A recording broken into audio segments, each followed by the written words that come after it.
नमस्कार दोस्तों, good morning सबको। हमारे चैनल में स्वागत है आप सभी का फिर से। अभी हम लोग आज देखते हैं कि सीटेट में पूछा जाने वाला एक इम्पॉर्टेंट चैप्टर वाटर है, जल, जहाँ से क्वेश्चन हमेशा पूछा जाता है टेट एग्जाम में। वीडियो पूरा देखिएगा, 60 प्रश्न हम लोग पूरा डिस्कस करते हुए चर्चा करते जाएंगे और यहाँ से आपका पक्का क्वेश्चन इस वीडियो से पूछा जाएगा। वीडियो पूरा देखिएगा। चलिए देखते हैं आज का पहला प्रश्न। प्रश्न पहला कहता है, देखिए, निम्नलिखित में से कौन सा अम्ल वर्षा का एक बृहद प्रदूषक है, यानी एसिड रेन जो होता है उसका बृहद प्रदूषक कौन है? Sulphur dioxide, carbon dioxide, carbon monoxide या फिर हाइड्रोजन पेरोक्साइड। तो यहाँ इसका आंसर जो होगा ए, सल्फर डाइऑक्साइड जो होता है। दिए गए सभी ऑप्शन में से सबसे महत्वपूर्ण या सबसे बृहद प्रदूषक सल्फर डाइऑक्साइड SO2 है। आगे कहता है कि शुष्क बर्फ है, यानी ड्राई आइस जो है क्या है? ठोस जल है, या फिर ठोस कार्बन डाइऑक्साइड है, या फिर निर्जल बर्फ है, या फिर ठोस H2O2। तो देखिए यहाँ शुष्क बर्फ का जो फॉर्मूला होता है ड्राई CO2, यानी ठोस कार्बन डाइऑक्साइड गैस जो है यहाँ इसका आंसर होगा। आगे कहता है भारी जल का प्रकार है ना, भारी जल एक प्रकार का क्या है? ठीक है, शीतलक है, मंदक है, अयस्क है या फिर ईंधन है? तो देखिए इसका आंसर होगा मंदक, यानी बी सही आंसर है। भारी जल एक प्रकार का मंदक है। अगला प्रश्न देखिए, जब किसी बोतल में जल भरा जाता है और उसे जमने की दिया जाता है, यानी जब पानी हम भर दिए बोतल में और उसको फिर जमने दिया जाता है फ्रिज या कहीं पर, तो बोतल टूट जाती है। इस क्या कारण से ऐसा होता है? यानी जल जमने से फैलता है। दूसरा कहता है कि बोतल हिमांक पर सिकुड़ती है। तीसरा है कि बोतल के बाहर का तापक्रम अंदर से ज़्यादा होता है। या डी में कहता है जल गर्म होने से फैलता है।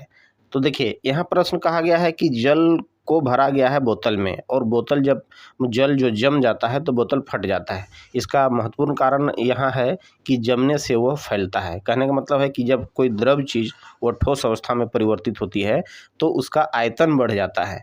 आयतन बढ़ जाएगा तो उसको ज़्यादा जगह चाहिए। आप ऐसा देखे होंगे कि ठंडे प्रदेशों में या ठंडे के समय में जनवरी दिसंबर माह में जब पाइप से जो पानी आती है वो पाइप फट जाते हैं, क्योंकि पाइप जब इतना ठंडा हो जाता है तो पाइप के अंदर भरा हुआ पानी जम जाता है और जमने से वो फैल जाता है, क्योंकि उसका आयतन बढ़ जाता है। आयतन बढ़ जाता है जिसके कारण पाइप फट जाता है। तो बस उसी प्रकार का यहाँ पर वही कारण है कि जमने से वो फैल जाता है, जिसके कारण जो होता है बोतल फट गया। आगे देखिए प्रश्न कहता है कि जल में लवण मिलाने पर क्या होता है? यानी जल में कोई लवण मिलाते हैं तो क्या होता है? उसका क्वथनांक में वृद्धि हो जाती है, यानी उसका बॉइलिंग पॉइंट बढ़ जाता है। क्वथनांक में कमी हो जाती है, या फिर क्वथनांक पर कोई प्रभाव नहीं पड़ता, या फिर उसका हिमांक में वृद्धि होती है, यानी मेल्टिंग पॉइंट बढ़ जाता है। तो देखिए इसका आंसर यहाँ ए होगा, यानी जल में लवण मिलाने से उसका क्वथनांक में वृद्धि हो जाती है। अगला प्रश्न कहता है कि हिमालय की हिमनदों के पिघलने की गति क्या है? यानी हिमालय में जो ग्लेशियर्स हैं तो ग्लेशियर की पिघलने की गति क्या है? सबसे कम, या विश्व के अन्य भागों की हिमनदों के समान है, या सबसे अधिक है? या डी में कहता है कि हिमालय के हिमनदों के पिघलने के विषय में सूचना उपलब्ध नहीं है। तो देखिए इसका आंसर यहाँ सी होगा। कहने का मतलब है कि हिमालय की हिमनदों में यानी जो ग्लेशियर की पिघलने की जो गति है सबसे अधिक है। अगला प्रश्न कहता है कि सबसे अधिक लवणीय सागर यहाँ क्या है? दिए गए ऑप्शन में यानी सबसे ज़्यादा लवणीय सागर यानी जो साल्ट है, साल्टी सी यहाँ सबसे ज़्यादा कौन है? अरेबियन सी, या फिर भूमध्य सागर, मेडिटेरियन टी, या फिर रेड सी, या फिर डेड सी यानी मृत सागर। तो देखिए यहाँ इसका आंसर जो होगा डेड सी, यानी मृत सागर जो होता है सबसे ज़्यादा लवणीय सागर है। डी सही आंसर। आगे कहता है भारी जल प्रयुक्त होता है, यानी जो हैवी वाटर होता है वो हैवी वाटर उसका प्रयोग कहाँ होता है? नाभिकीय रिएक्टरों में, या औषधि के रूप में, या कृषि में, या फिर कीटनाशक के रूप में? तो इसका यहाँ आंसर होगा यहाँ ए, यानी नाभिकीय रिएक्टरों में भारी जल का प्रयोग होता है। अगला प्रश्न देखिए फिर कहता है कि भारी जल को भारी कहते हैं, क्यों कहते हैं? यानी भारी जल को हम लोग भारी कहते हैं, किस कारण से कहते हैं? ऑप्शन देखिए, इसमें हाइड्रोजन के भारी समस्थानिक होता है, या फिर यह ड्यूटेरियम का एक ऑक्साइड है, या यह शुद्ध होता है, या इनमें से कोई नहीं। तो देखिए इसका आंसर यहाँ ए होगा, यानी हैवी वाटर, इसको हैवी हम इसलिए कहते हैं, भारी जल को भारी इसलिए कहते हैं कि यहाँ जो हाइड्रोजन के जो आइसोटोप्स होते हैं ना भारी यानी हैवी आइसोटोप्स का बना होता है, यानी इसलिए भारी समस्थानिक का वो होता है। अगला प्रश्न देखिए, भारी जल प्राप्त किया जाता है। अब देखिए भारी जल हम लोग कैसे प्राप्त करते हैं? अधिक समय तक जल के विद्युत अपघटन से, या बी में है जल में भारी लवण घोलकर, या फिर जल के आसवन से, या फिर होता है जल से मैंने कैल्शियम एवं मैग्नीशियम की अशुद्धि पृथक करके। तो यहाँ इसका आंसर जो होगा ए होगा, यानी भारी जल प्राप्त किया जाता है अधिक समय तक जल के विद्युत अपघटन द्वारा। अगला प्रश्न देखिए, कठोर जल को मृदु जल बनाने हेतु अपमार्जकों में मुख्यतः किसका प्रयोग किया जाता है? यानी जो हैवी वाटर होता है उसको जो हम लोग स्वीट वाटर यानी मृदु जल बनाने में जो हम लोग अपमार्जक का प्रयोग करते हैं वो किसका प्रयोग होता है? सोडियम ट्राइपोलीफॉस्फेट या फिर फ्लोराइड या फिर नाइट्रेट एवं नाइट्राइट्स, और डी में है इनमें से कोई नहीं। तो इसका आंसर होगा सोडियम ट्राइपोलीफॉस्फेट का उपयोग जो किया जाता है कठोर जल को मृदु जल बनाने हेतु जो अपमार्जक होता है उसमें इसका प्रयोग किया जाता है। आगे कहता है अगला प्रश्न कि विद्युत संयंत्रों तथा उद्योगों से निकलने वाले अपशिष्ट तापमान को किस प्रकार प्रभावित करते हैं? यानी जो अपशिष्ट तापमान जो निकलता है उसको किस प्रकार वो प्रभावित करता है? तापमान में वृद्धि या फिर तापमान में कमी, तापमान स्थिर, या डी में है तापमान की कमी या स्थिरीकरण दोनों होता है। तो इसका आंसर होगा यहाँ ए, यानी विद्युत संयंत्रों तथा उद्योगों से निकलने वाले अपशिष्ट तापमान को यहाँ तापमान में वृद्धि करता है और उस तरह से वो प्रभावित करता है। अगला प्रश्न कहता है कि कौन सी शुद्ध पेयजल की विशेषता है? यानी जो ड्रिंकिंग वाटर है, प्योर ड्रिंकिंग वाटर, शुद्ध पेयजल की यहाँ पर कौन सी विशेषता है? ऑप्शन देखिए, रोगवाहक सूक्ष्म जीवों की उपस्थिति, ये तो नहीं होगा। अस्वस्थ एवं गंध रहित, डी सी में है आवश्यक मात्रा में जो होता है ऑक्सीजन घुली हुई होनी चाहिए, कार्बन ऑक्सीजन गैस उसमें घुली हुई होनी चाहिए, या हानिकारक रसायनों की उपलब्धता। तो इसका आंसर होगा यहाँ सी, यानी आवश्यक मात्रा में जो कार्बन डाइऑक्साइड ऑक्सीजन यहाँ घुली हुई होनी चाहिए, ये शुद्ध पेयजल की विशेषता है। आगे देखिए कहता है भूमिगत जल के प्रमुख प्रदूषक तत्व कौन से हैं? यानी जो ग्राउंड वाटर होता है तो उसके प्रमुख प्रदूषक तत्व यहाँ कौन है? आर्सेनिक तथा फ्लोराइड, अमोनिया, सी में है नाइट्रेट एवं नाइट्राइट्स, और डी में है क्रोमियम तथा क्लोराइड। तो यहाँ देखिए इसका आंसर होगा ए, यानी भूमिगत जल के प्रमुख प्रदूषक तत्व यहाँ पर जो है आर्सेनिक तथा फ्लोराइड हैं। अगला प्रश्न कहता है कि महासागरों में घुले हुए लवण में से किस लवण की मात्रा सबसे अधिक होता है? यानी जो महासागर में जो लवण घुला होता है उसमें किसकी मात्रा सबसे अधिक होता है? Sodium chloride, magnesium chloride, calcium sulphate या फिर मैग्नीशियम सल्फेट। तो ये इसका आंसर होगा सोडियम क्लोराइड NaCl, ठीक है, नमक, और इसीलिए समुद्र से ही नमक की प्राप्ति होती है, सबसे ज़्यादा सोडियम क्लोराइड वहाँ घुला होता है। आगे कहता है कि जल संरक्षण संभव है, यानी कैसे संभव है? पहला देखिए, मृदा अपरदन पर नियंत्रण से, या फिर वृक्षारोपण एवं पुनः वनीकरण से, या फिर जल की व्याप्तता को रोकने के लिए व्यर्थता को, यानी जल की व्यर्थता को रोकने से, इनमें से सभी। तो देखिए इसका आसान प्रश्न है, इसका जो आंसर होगा इनमें से सभी, ठीक है। यानी जल संरक्षण तभी संभव है जब मृदा अपरदन पर नियंत्रण किया जाए, वृक्षारोपण करके पुनः वनीकरण किया जाए, या फिर जल की व्यर्थता को रोका जाए। तो इस तरह से जल संरक्षण संभव है। आगे कहता है प्रश्न, यहाँ पर देखिए, अपने किस गुण के कारण जल का प्रयोग कार, बसों एवं ट्रकों के रेडिएटरों में होता है? यानी ऐसा कौन सा गुण है जिसके कारण जल का प्रयोग कार, बस और ट्रक के रेडिएटर में होता है? यह सर्वव्यापी विलायक है इसीलिए, या फिर जल्दी ठंडा व गर्म होता है, या वाष्पीकरण द्वारा ठंडक लाता है, और डी में है मौसम के प्रभाव मंद करता है। तो यहाँ इसका आंसर जो होगा वो सी होगा, यानी वाष्पीकरण द्वारा ठंडक लाता है, इसीलिए जल का प्रयोग जो होता है कार, बस और ट्रकों के रेडिएटर में होता है। अगला प्रश्न कहता है कि जल की एक छोटी सी बूंद का निर्माण कई अणु से मिलकर होता है। एकदम सही है कि जल की एक छोटी सी बूंद का निर्माण जो होता है कई छोटे छोटे अणु से मिलकर होता है। इससे अणु आपस में किस बल के कारण जुड़े होते हैं? इसमें जो वाटर मोलिकुल्स होते हैं वह किस बल के कारण जुड़े होते हैं? पहला देखिए, गुरुत्व बल, कोशिकात्व, या फिर नाभिकीय, या फिर अंतराण्विक बल, यानी इंटरमोलिकुलर फोर्स। तो इसका आंसर जो होगा बी होगा, है ना, बी होगा। इसमें सरफेस टेंशन का काम करता है, जिस कारण यहाँ इसका आंसर जो होगा कोशिकात्व होगा, बी इसका सही आंसर है। आगे देखिए कहता है कि जल में लवणता बढ़ाने से मृदा क्षारीयता बढ़ती है। यानी जल में जब लवणता बढ़ जाता है तो मृदा क्षारीयता बढ़ती है। इस बात को बच्चों को कैसे समझाया जा सकता है? ऑप्शन देखिए, किसी जल में नमक की सांद्रता बढ़ाकर किसी पौधे की जड़ में डालना, या बी में कहता है कि किसी जल में नमक की सांद्रता बढ़ाकर कुछ दिन तक जमीन पर डालना और फिर पौधारोपण करना, और डी में है, सी में है नमक युक्त जल जो मिट्टी पर डाला जाता है उसकी प्रयोगशाला में जांच करना, और डी में है उस मिट्टी को बच्चों को चखने के लिए कहना। ये तो होगा ही नहीं, इसका देखिए, इसका आंसर यहाँ बी होगा, यानी किसी जल में नमक की सांद्रता बढ़ाकर कुछ दिन तक जमीन पर डाल देंगे और फिर वहाँ पर पौधारोपण करेंगे। इससे हम लोग समझा सकते हैं। आगे कहता है जल में हवा का बुलबुला वैसे ही काम करेगा जैसे खाली स्थान दिया हुआ है। कैसे करता है?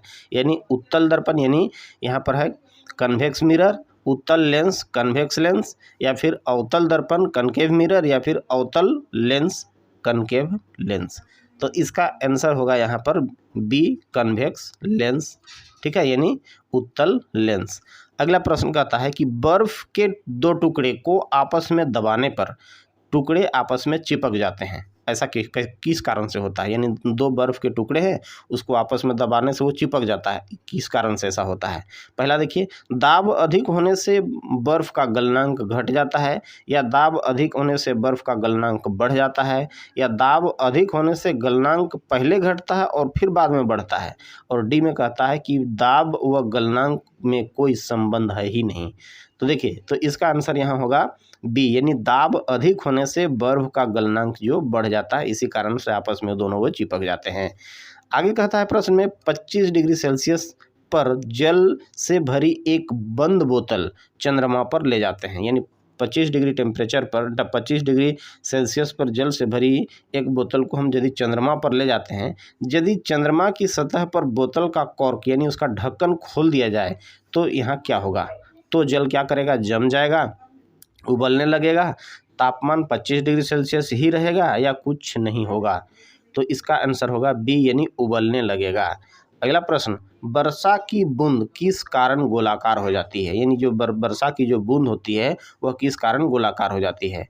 पृष्ठ तनाव के कारण यानी सरफेस टेंशन के कारण, या वायु के वातावरणीय घर्षण के कारण, या गोल पृथ्वी के गुरुत्व के कारण, या वर्षा जल की श्यानता यानी विस्कोसिटी के कारण?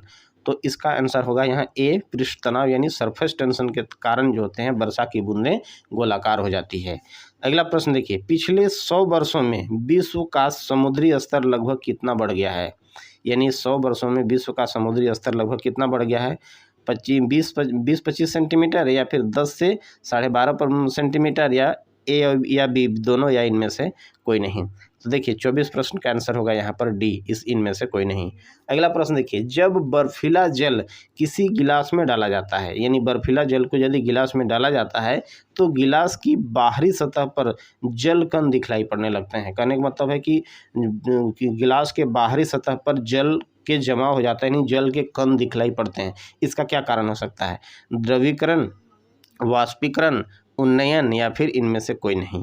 तो देखिए इसका आंसर जो होगा यहाँ ए होगा, द्रवीकरण। कहने का मतलब है कि बर्फ़ के टुकड़े यदि पानी में रख देते हैं तो पानी अंदर का टेम्परेचर क्या हो जाता है? कम हो जाता है। टेम्परेचर कम होने के कारण जब जो ग्लास है, ग्लास का सतह भी, पूरा ग्लास भी ठंडा हो जाता है, और ग्लास के चारों ओर की वायु के कण में भी जल उपस्थित होते हैं, जो उसके संपर्क में यानी ठंडा गिलास के संपर्क में आने से वह संघनित होकर जो वाष्प के रूप में है वह बूंद के रूप में हो जाते हैं, बदल जाते हैं, और इसलिए माने जल के कण उसमें दिखलाई देने लगते हैं। ठीक है, अगला प्रश्न कहता है कि जल के संबंध में कौन सा कथन यहाँ गलत है?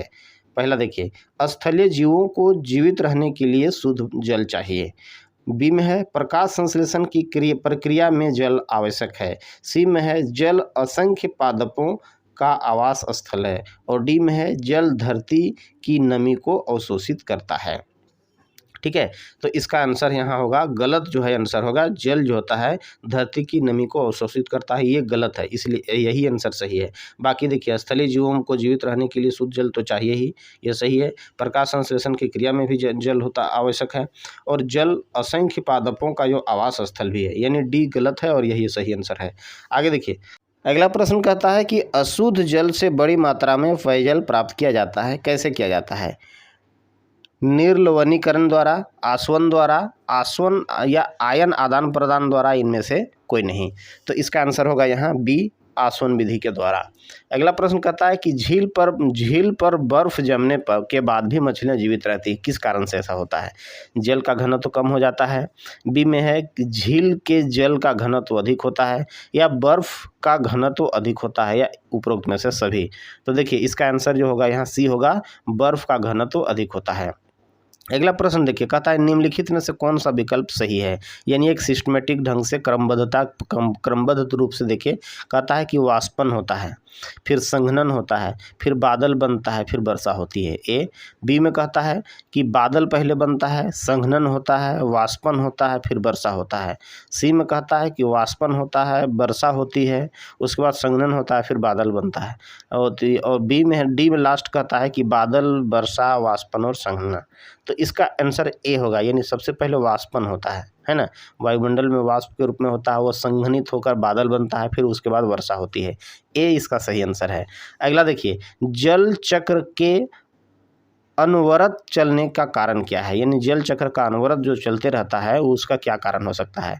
सूर्य की ऊष्मा का जल को उष्मित करना, या सूर्य की ऊष्मा का जल को वाष्पित करना, या जल वाष्प का वर्षा के रूप में धरती पर आना, या उपरोक्त में से सभी। तो देखिए इसका आंसर होगा डी, यानी जल चक्र का जो अनवरत चलने का जो कारण है ये यहाँ उपरोक्त में से सभी होगा। यानी सूर्य की ऊष्मा का जल को उष्मित करता है, सूर्य की ऊष्मा जल को वाष्पित भी करता है, या जल वाष्प का वर्षा के रूप में धरती पर भी आते रहता है। ये सही सब है, सभी सही है। आगे देखिए, जल संरक्षण का क्या अभिप्राय है। यानी जल संरक्षण का यहाँ क्या अभिप्राय है।